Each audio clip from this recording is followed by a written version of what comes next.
Hi, welcome to the live chat. Do you have any questions regarding collecting?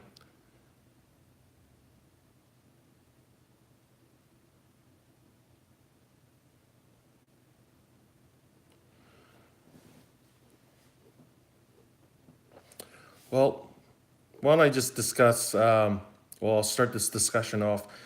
When I have free time, I pop into the local thrift stores, and I usually do my usual thing of walking through the aisles. Um, Let me see. I probably glance over to the display cases near the till and behind them. Hi, Wendy. Um, yeah, I check the displays quickly and any big items behind the till for any obvious, underpriced items, treasures, you could say. Then there's some places where they might have display cases in the middle of the store. Um, have a quick glance of that. Um, why I say quick glance is because those things it takes time to get the workers to go open and pull out the items. So I don't really worry so much that someone else is going to grab it. Um, so yeah, just a quick glance, and then I would go through the aisles.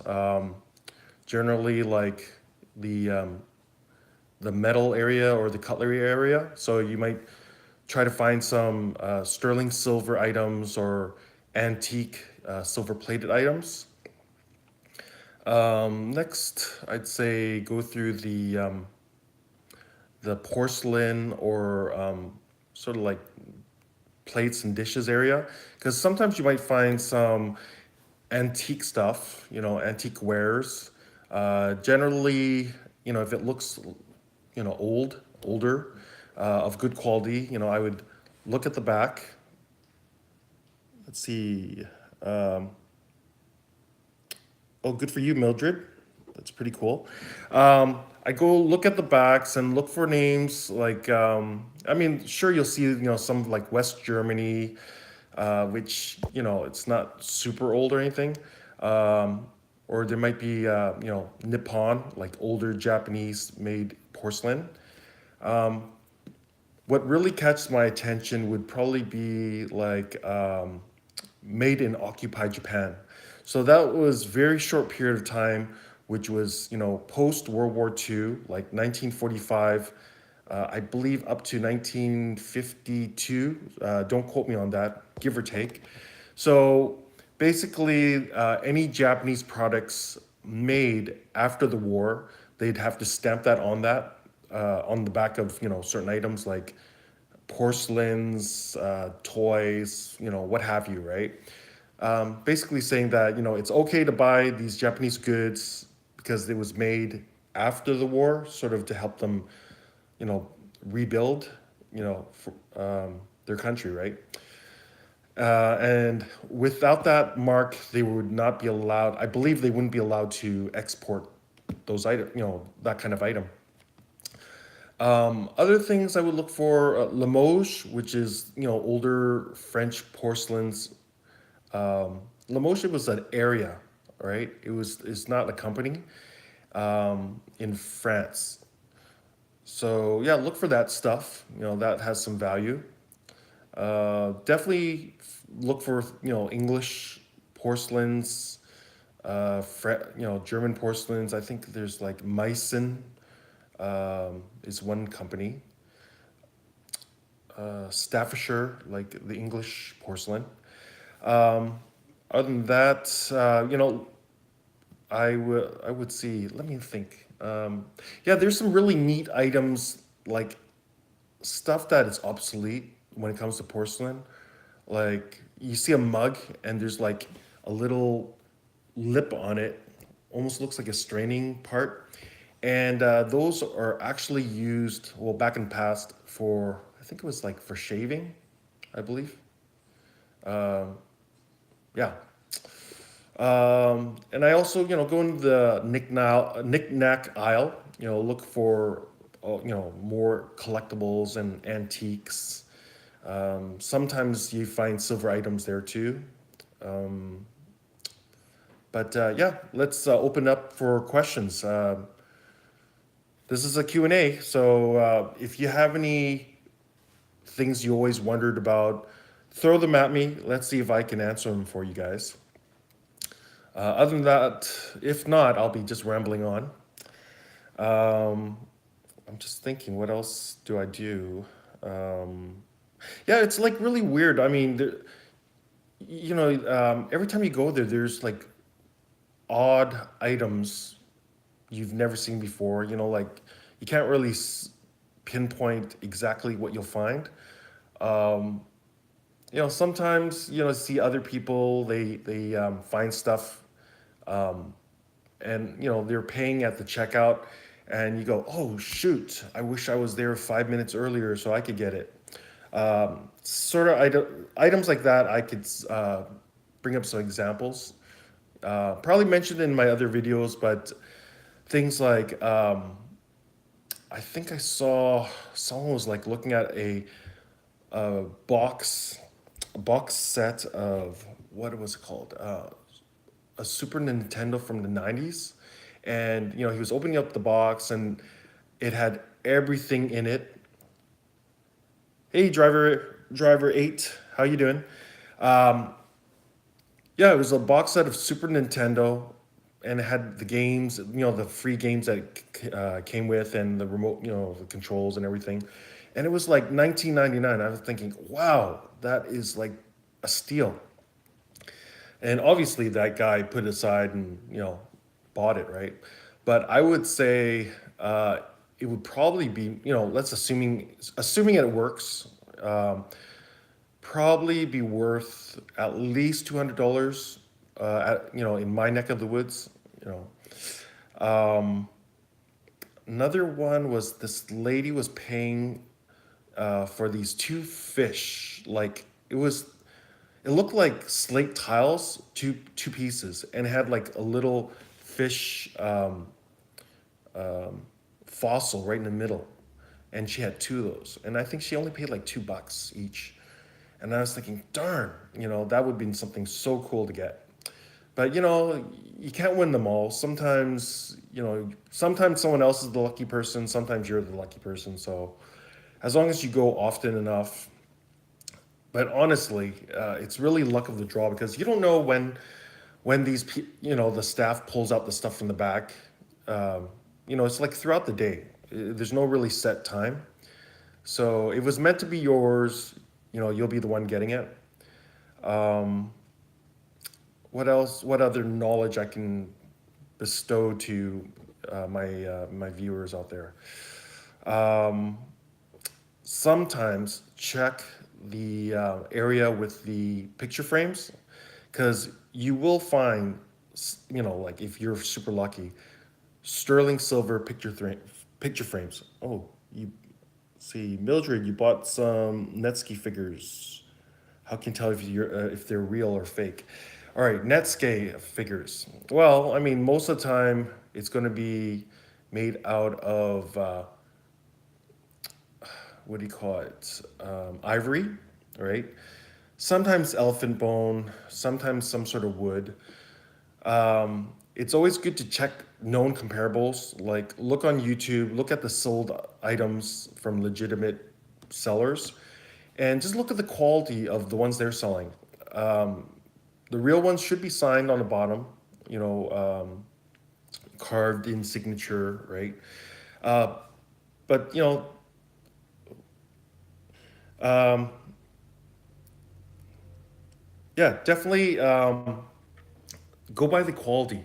Um, the carvings should be well carved, not roughly carved. Look at similar items that are being sold now. And I don't know. I mean, like the fake ones, usually the newer ones, they're made of French ivory, which is basically plastic. So they say like heat up a needle and try to poke it, and if it goes in, then it's some type of plastic. If it doesn't go in, then it might be elephant bone. Ivory, you'll see the sort of the color's not the same throughout. You'll probably see some cross hatching, like very fine lines crisscrossing, which is sort of like the grain of the ivory. Bone, I don't think has that. Yeah. Anyways, yeah, I'm glad you brought it up. That's also on my bucket list. One of these days, I want to get a Netscape or you know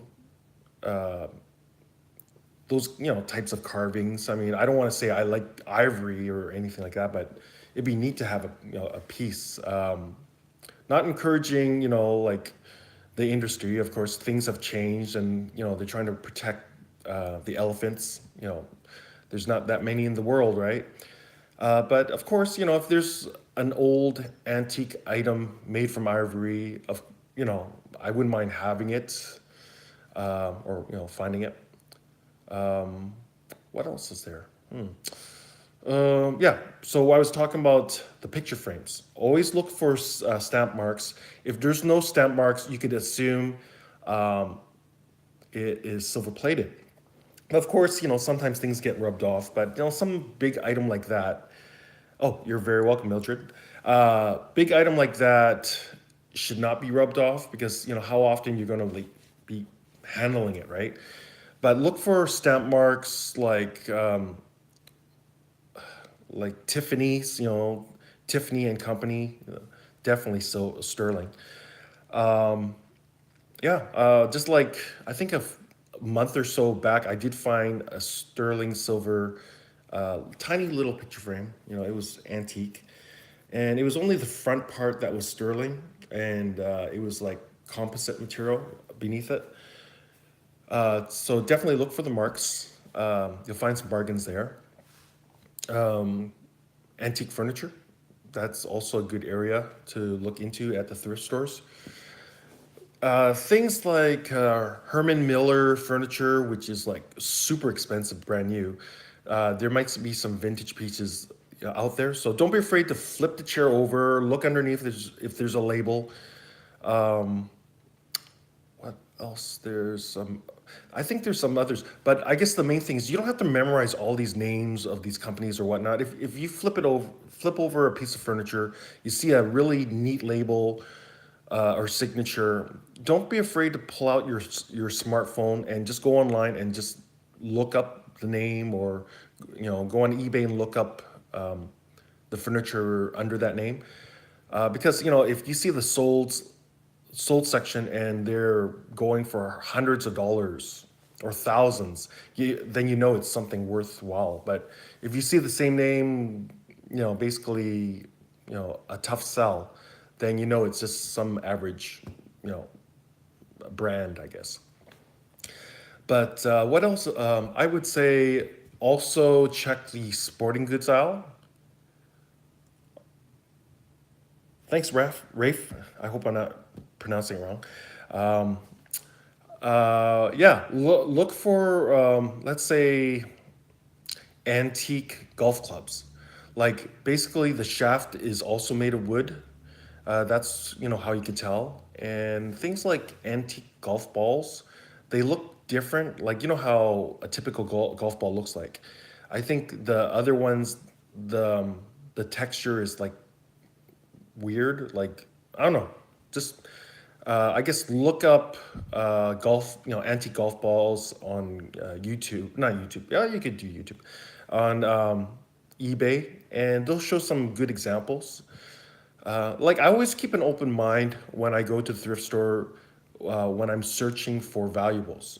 I mean, even though I'm a collector, I don't really sell. Well, I mean, occasionally I might sell, if it's something really not my cup of tea, but it's, you know, I can get it for a steal.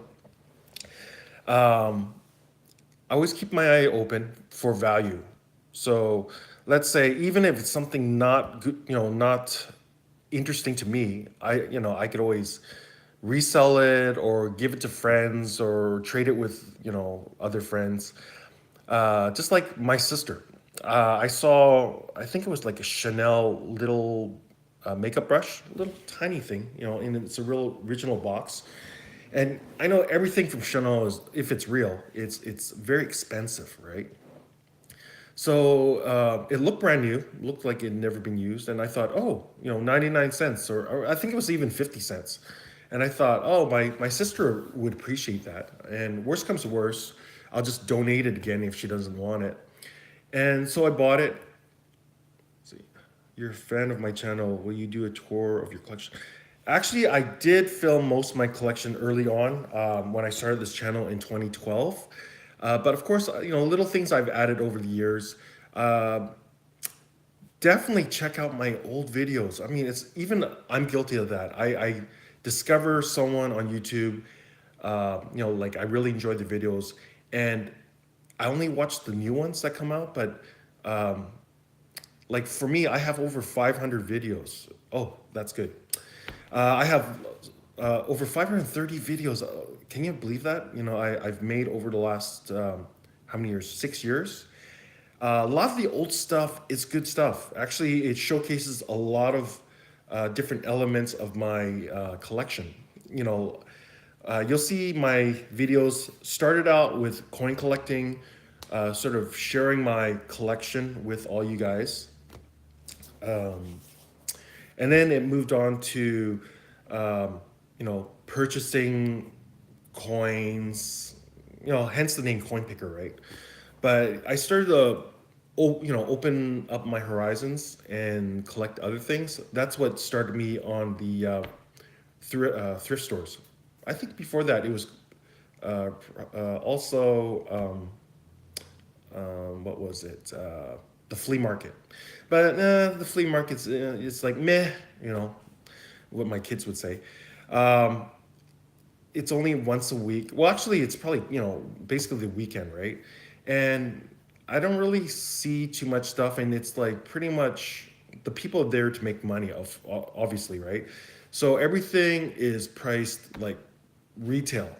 Sure, you can haggle a bit, but I didn't find it very. I mean, when I was going there, I'd find like little trinkets, like a few silver pins, and maybe if I'm lucky, a few silver spoons for a buck or two each. But they're people, they're professional resellers. So I basically went wholesale and went to the source, which most of the time I see these flea market sellers, they're going through the thrift stores too. I mean, no different from me, but obviously they're buying to resell. So, they're buying lots of stuff. So that sort of, that was basically a transition from my coin collecting, going to the thrifts, no, going to the flea markets basically to look for coins mainly, and then going over to the thrift stores. So that's the evolution of Coinpicker.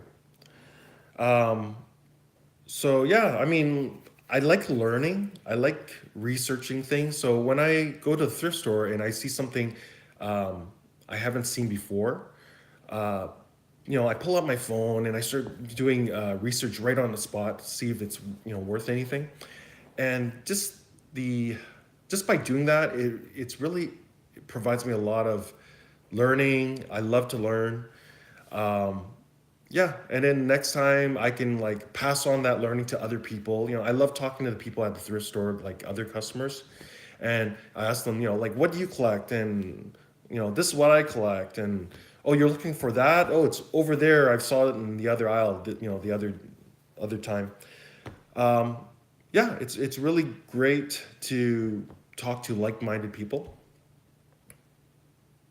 Or what was the best find at the thrift store?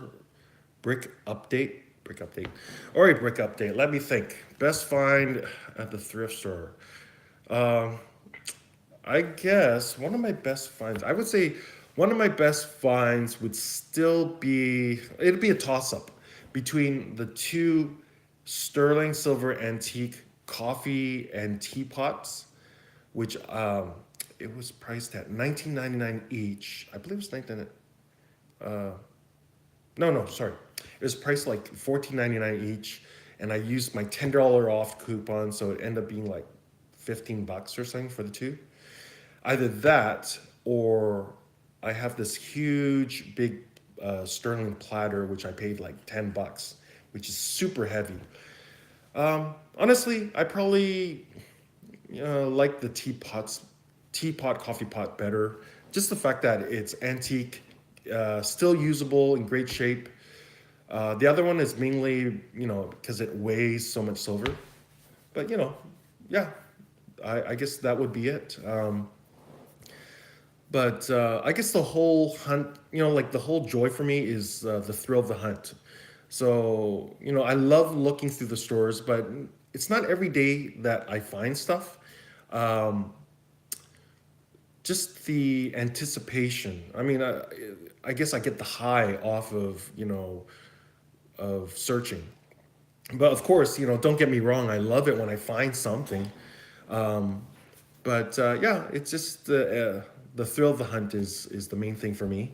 Um, so you people out there, let me know what was your best finds. Let's toss the question back to you. Oh, here's another question. How could someone from a small town in Canada like myself make the profitable? Oh, it disappeared.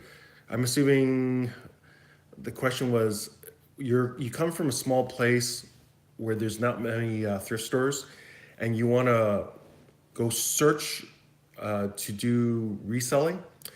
All right. Now, I'm not suggesting you go like drive like 2 hours away to go to the next thrift store, because sometimes, honestly, you find nothing. You know, even me. I mean, I live within, how many thrift stores are within like a 30-minute radius? There's probably like, I would say, six, seven, eight thrift stores within a half-hour radius. Uh, all right. How are you, or might have already discussed? Oh, question what? Sorry, there was another question.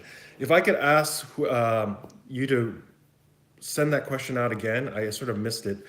Um, Wendy, my accent. I'm from Vancouver, British Columbia, Canada. So that's probably my West Coast accent. I guess you call it West Coast. I don't know. When people say Pacific Northwest, I think of Seattle. I don't really think of us. We just call ourselves Lower Mainland, West Coast, Canadians, right? But yep, that's my Canadian accent. A. Um, so I would say take advantage of your local Craigslist if you don't have really much thrift stores in your area. Um, that could be a source, for you to sort of buy and sell. Hey, Jacob, you're from Newfoundland.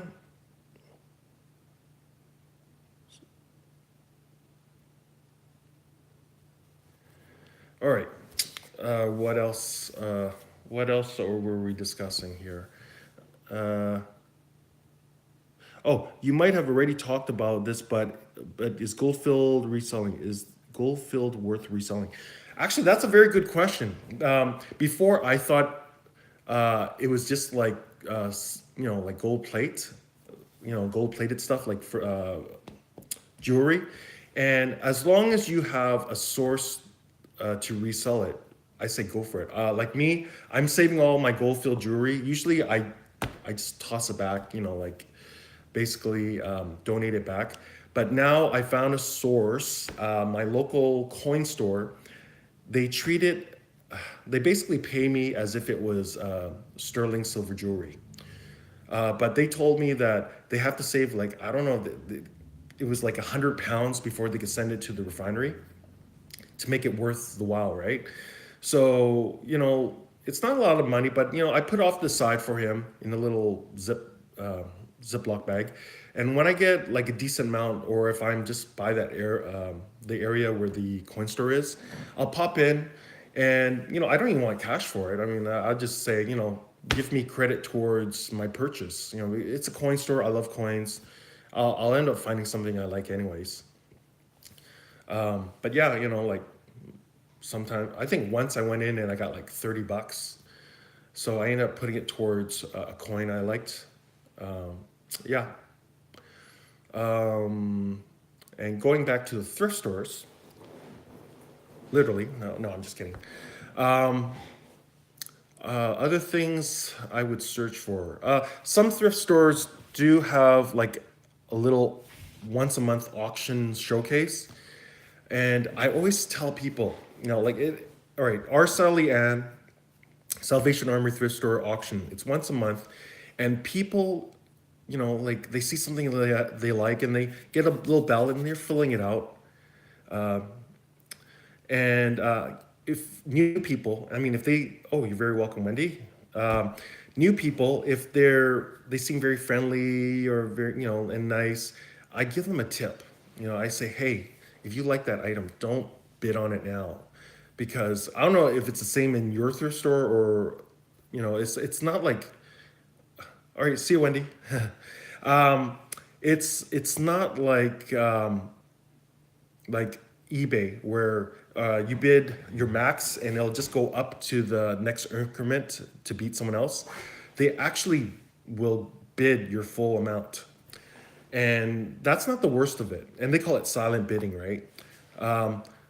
What they do is on the very last day of no, yeah, the last day of showing, no, sorry, the last day of the bidding where you could bid up to the end of the day. In the morning, they actually list all the highest bids for people to see, in order sort of like to jolt people into um, beating the highest bid to get it. But they don't update it afterwards. So new people bidding, like people that seem very nice, I go, hey, psst, psst, come over here. Don't put in your bid now. If you have time, come back on the very last day, which is listed, and put in your bid then, because you bid in a good price now, people will actually get to see it in the morning on the last day. So it's not secret. I mean, what's so silent about that? I mean, basically they show it, to everyone. So if you truly want to hide your bid and have a higher chance of winning, which I've done on occasion, I, write it, wait until the last day, put it in the box, and then just forget about it. So that will definitely bring up your chances of winning, right? So, like at the Salian, they're not very consistent. I mean, some stores do it like that, and some stores do not give updates at all. It's like, oh well, it's almost like they share the same name, but they all make up their own rules with every store. But if you're wondering why, like I don't show my face because I do want to keep some privacy in my life.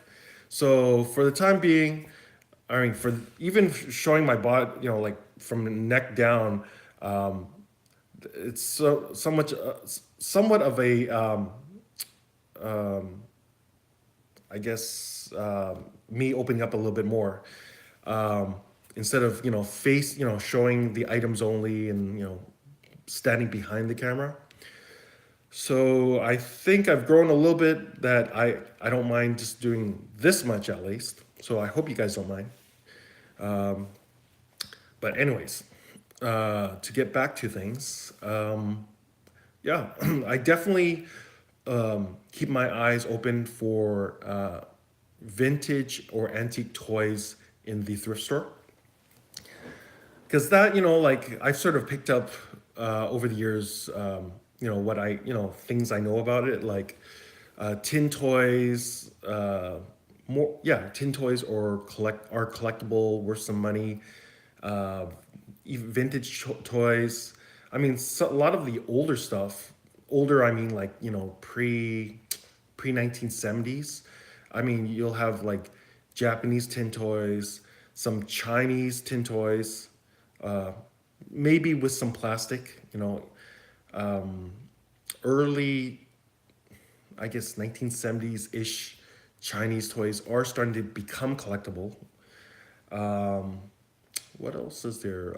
Old Hot Wheels. I mean, what they say, Hot Wheels with they call it red line, red line, which the wheels have like a real red line on it. It was like a series or something.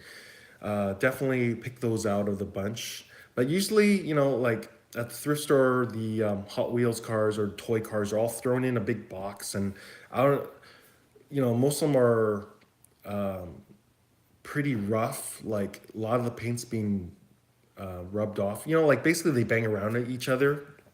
But I always look when it comes to the older toys, like the older cars.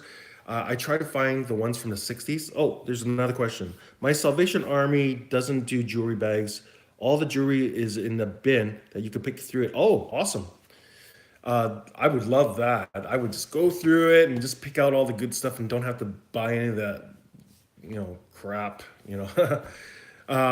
Yeah, that's awesome. If you can do that, take advantage of that.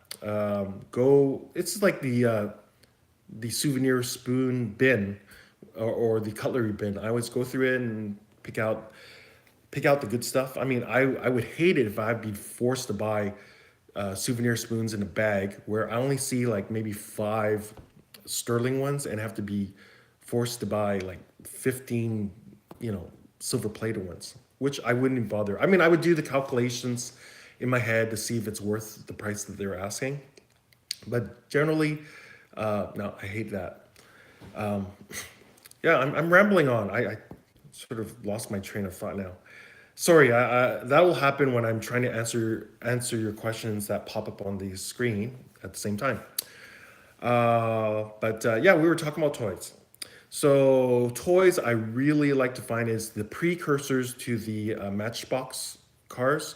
So the ones from the '60s and earlier. So generally, I guess the cruder they are, and most of the time they're like made in England. I've seen. So I always um, take that out of the box of toy cars. Um, yeah, antique toys, collectible toys, vintage toys. I definitely would be into that when I see it. Um, I think I told you guys before in my other videos.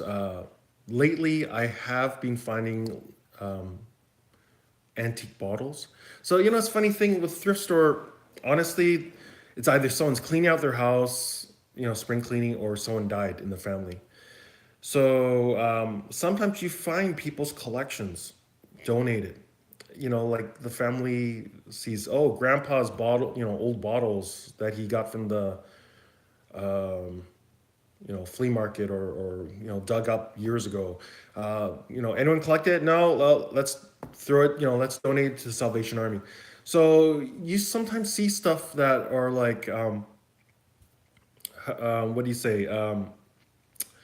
They have a theme. Like you come in one day, you look on the knickknack shelf, and you see like 20 uh, toy elephants or little figurines, and they're all from different makes and different years. But obviously, when you look at the big picture, it's like someone's collection, someone's beloved collection, right? So it's great when you find, something that you're into. Let's say last time like long time ago, I found like an old tobacco tin, and it was in okay condition. One side was a little faded, but I think it was like from the 1920s, and like it was just a standalone item, right? But imagine if it was someone's collection that they just donated, it'd be like a whole box of them. I'd be laughing. Well, not laughing, but I'd be like thrilled, I should say. Um, any other questions out there? Anything you ever, were curious about? Sometimes I do, because I go there often enough, I do see um, conflicts. Let's say, they're kicking out a known, um, uh, what do you call it? Thief, shoplifter. That's it. The word I'm trying to pull out. They're kicking out a shoplifter, and I pull out my phone and I record it just in case if it gets violent. I can be a witness, right? Um, but I always wonder, should I post those videos like to show everyone?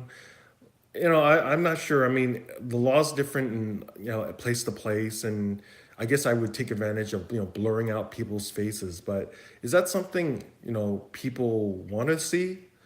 Yeah, I just don't want to post it and have to pull it down because, people get offended that, I'm basically documenting what happened, right? But yeah, I have probably, some recordings of that I didn't post. I just keep, uh, you know, wondering should I post or whatnot, right? But that's always something I always wondered about. Do people want to see that? And I mean, it is part and parcel of going to the thrift store and thrift hunting, that you do come across weird things. How often do you test your jewelry? Do you often say, I'll have to test this later? You often say, oh, sorry. You know what? I finally ordered an acid testing kit for gold and silver. It's coming all the way from India. I know I bought the cheapest one with free shipping, so should be coming like in a week, and I can't wait. Because I've accumulated a lot of stuff that I'm not sure on. But yeah, should come anytime. It was like $20 for like six little bottles and a scratch stone.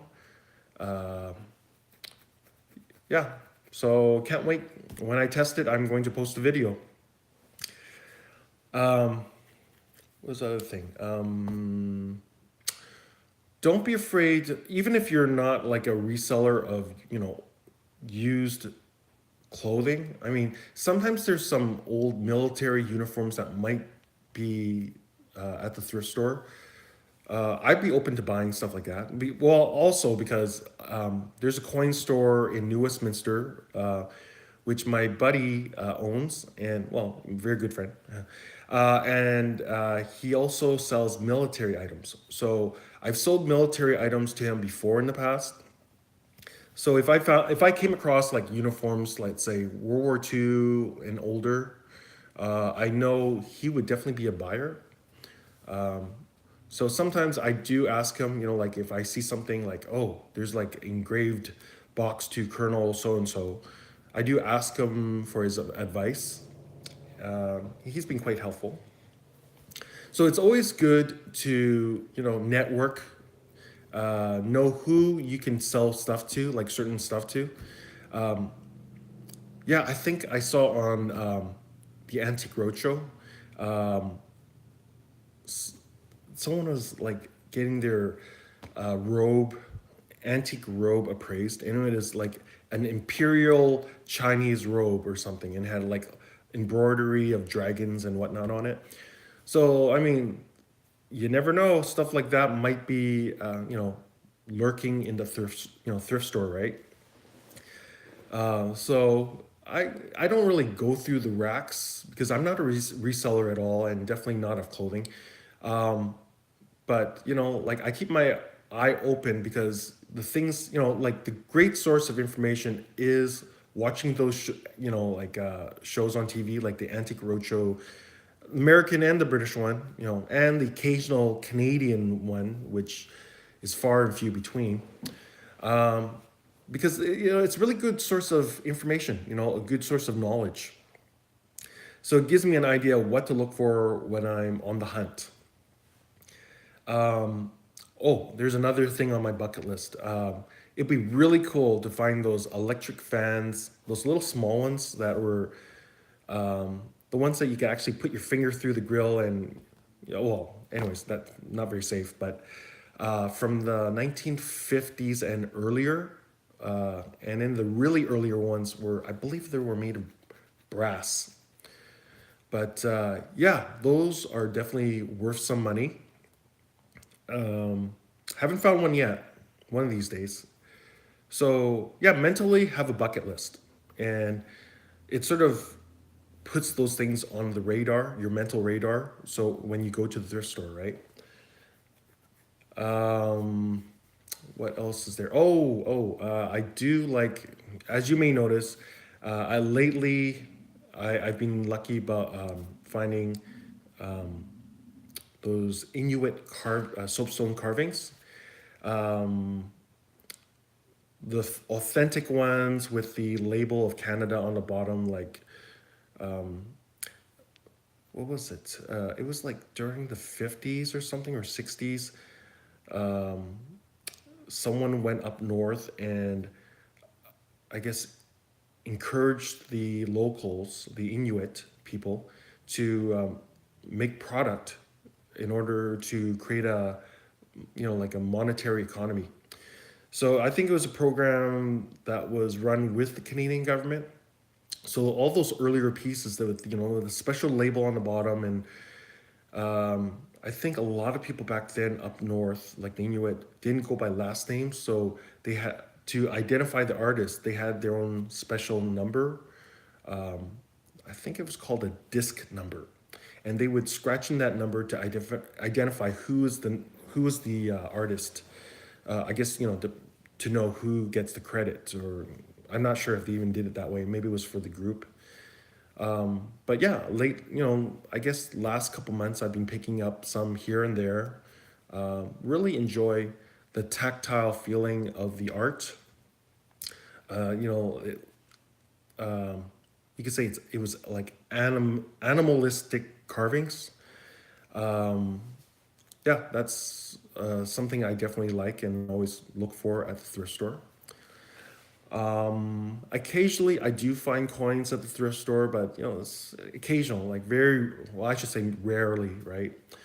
But it's really interesting to see when they have those auction items in the display cases there, because sometimes they overprice things like crazy. Like starting bid $50 on something worth like $10, but sometimes they do the reverse, where well, not purposefully, right? I mean, not intentionally, but let's say, oh, have you ever tried coin roll hunting, Jacob? Jacob, obviously you haven't been watching my older videos. Look at my earlier videos. I did lots of coin roll hunting, like lots. So much so I sort of got bored of it because I mean, I don't know, really we don't have bank coin machines anymore. Um, I think the only place has is like at the supermarket, like, but you don't get money. You get gift cards, right? I, plus, I have a full time job. I don't have time to ask for coins, boxes of them, and then they say, well, like, what are you doing this for? And no, you need a business account. Went through all that years and years. Had fun at the time, but a lot of our coinage, how I could say it. All right, we got rid of the penny, so there's no more pennies to be had unless the teller's nice enough to save you some, and they're willing to release it to you, because technically they're supposed to send it all back to the mint for recycling. Um, a lot of our coinage had changed formats over the years. Unlike the Americans, in the U.S. you might find an Indian head penny from 1863 or 65 in their penny rolls, which they still have pennies. Um, our pennies were just like the British half pennies, where they were the size of quarters up to, I believe, like 1920. And then we switched to the smaller size that are just like the Lincoln cents uh, soon after. So a lot of the oddball sizes that were obsolete, we'll never find those. I mean, not in rolls, because obviously they won't fit the rolls of today, right? And most of the tellers, if they come across it, they'll either tell the person depositing it, like, hey, those are collectible, keep it, bring it to your coin store, get some money out of it. Or they might keep it for themselves, you know. So, all right, we have no more pennies. Pennies before 1920s that are worth collecting are different sizes. The nickels, same thing. 19 before 1920, I think 1920 and earlier, our nickels were actually silver half dimes. Unlike the Americans, which switched, their half dimes, silver half dimes, to the conventional nickel back in the 1800s. So our nickels, I mean, the earliest one we could find is 1920 then, pretty much. And there's only one year worth finding in the modern nickels, which is, I believe, 1925? 1925, which is the key date. And that might be worth like, I don't know, $30, $40, maybe more. All right, so nickels, it's tough. Dimes, hey, dimes is where pretty much it's been the same throughout day one. So you could find some dimes from 1850 or 1860 or whatever. But generally, people are pretty smart. I mean, sure, they might roll up some older stuff, but something super old like that, I've only heard of one case from a story from a bank teller that she found something like that, like from 1870. Uh, Not from a roll, but from just the till.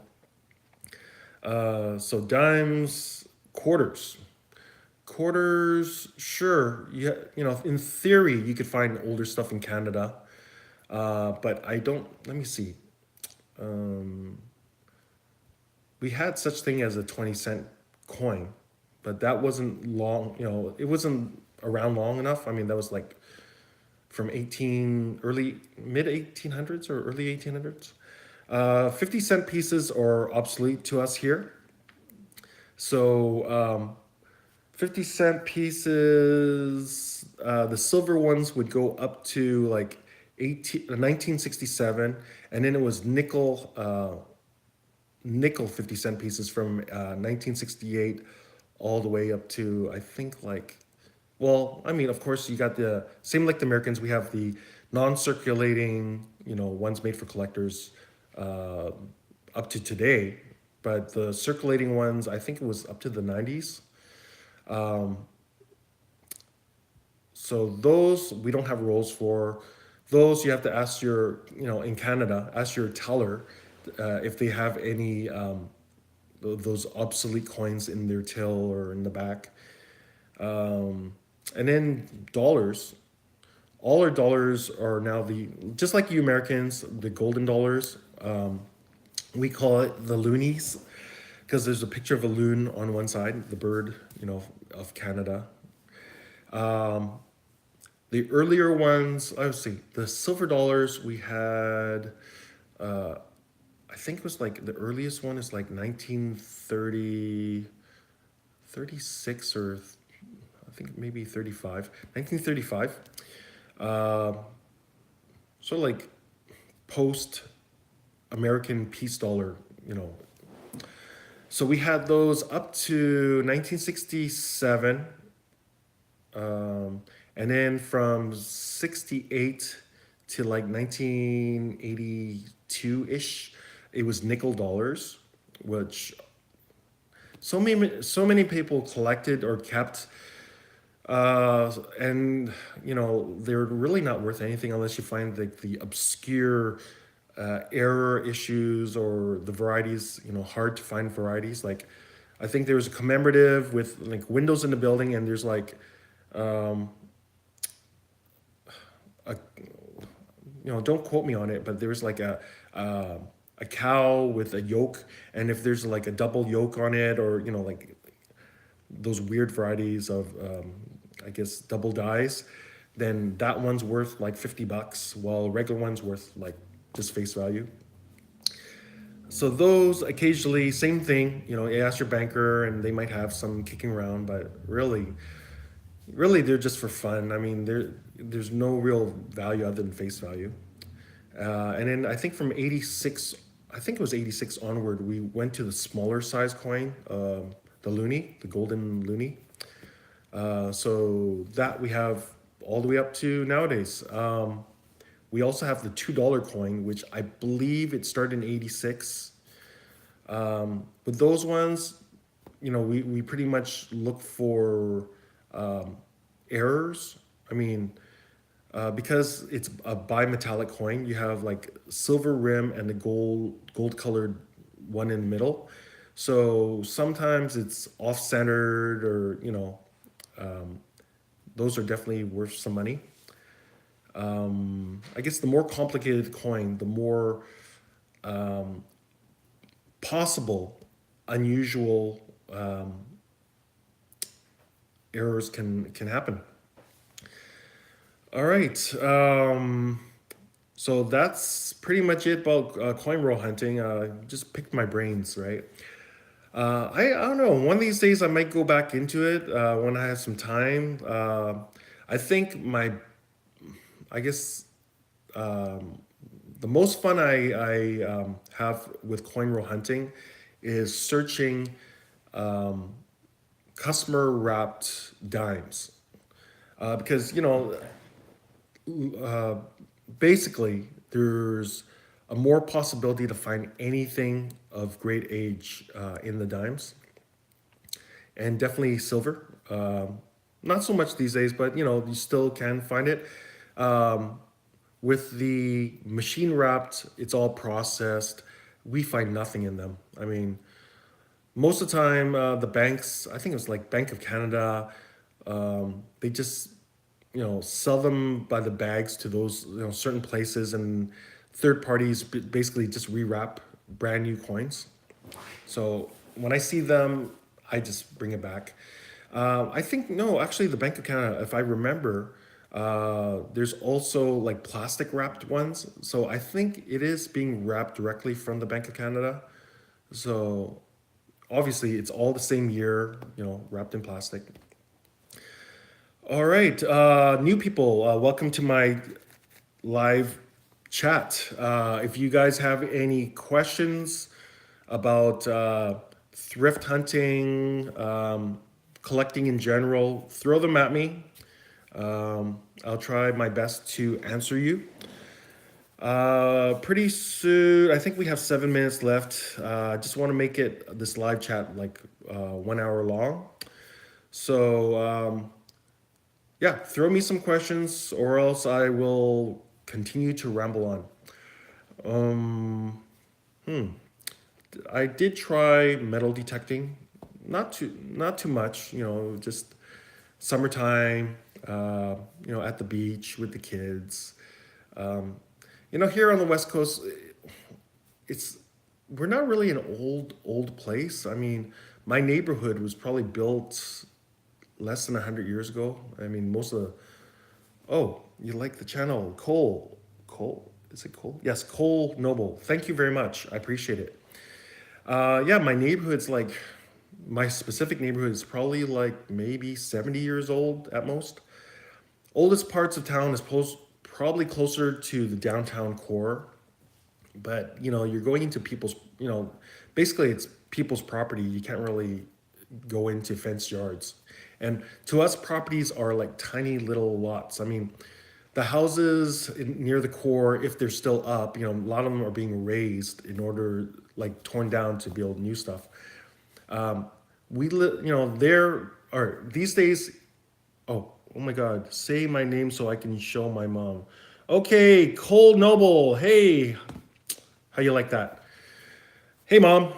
Um, okay. Uh, Now what we're saying again. Yeah. So basically, in my area, standard lots were of houses. It's basically 33 by 122 feet.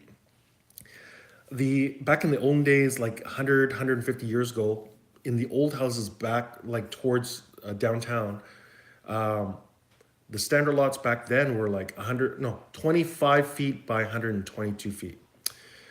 So they're not on acreages. I think the further out of town you go, then you find like huge lots and acres of land. But yeah, we pretty much live in the big city,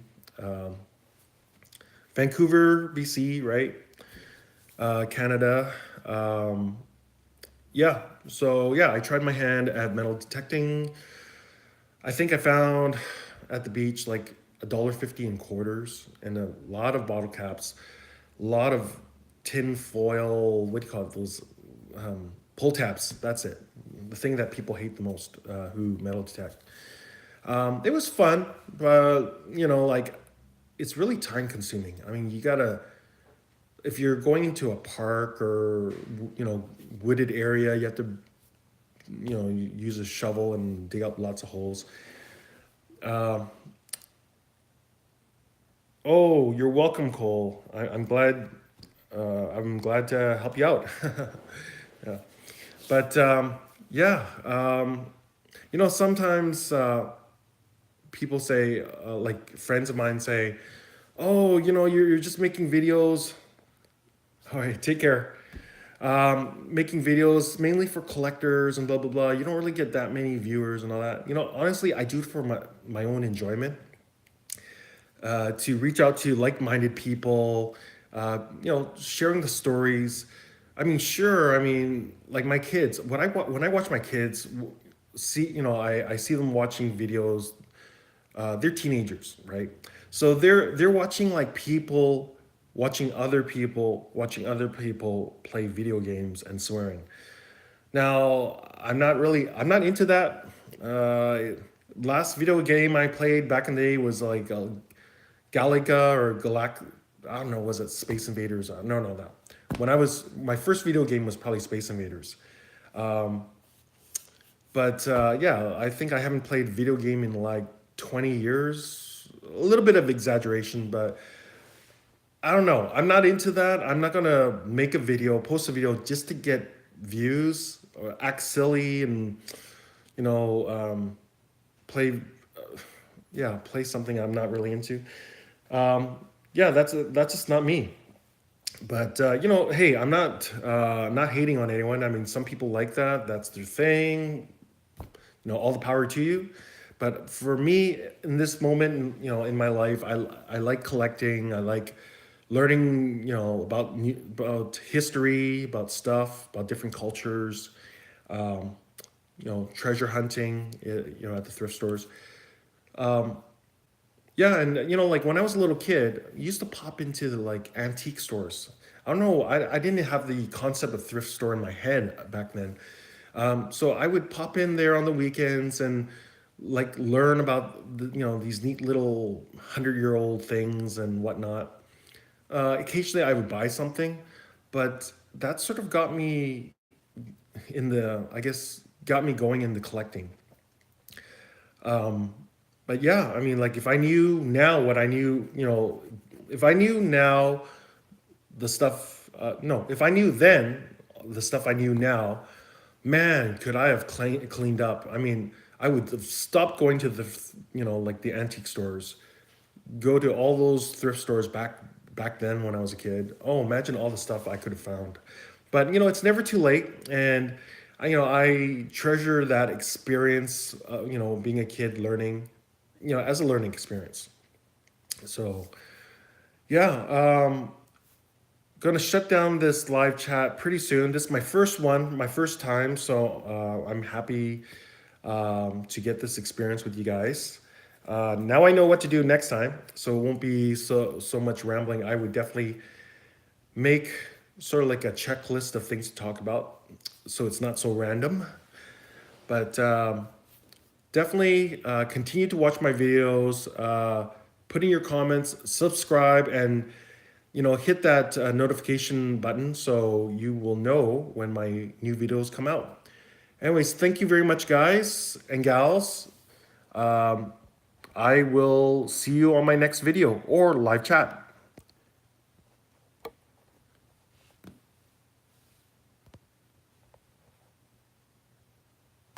Now, how do I shut this thing down? All right, take care, guys.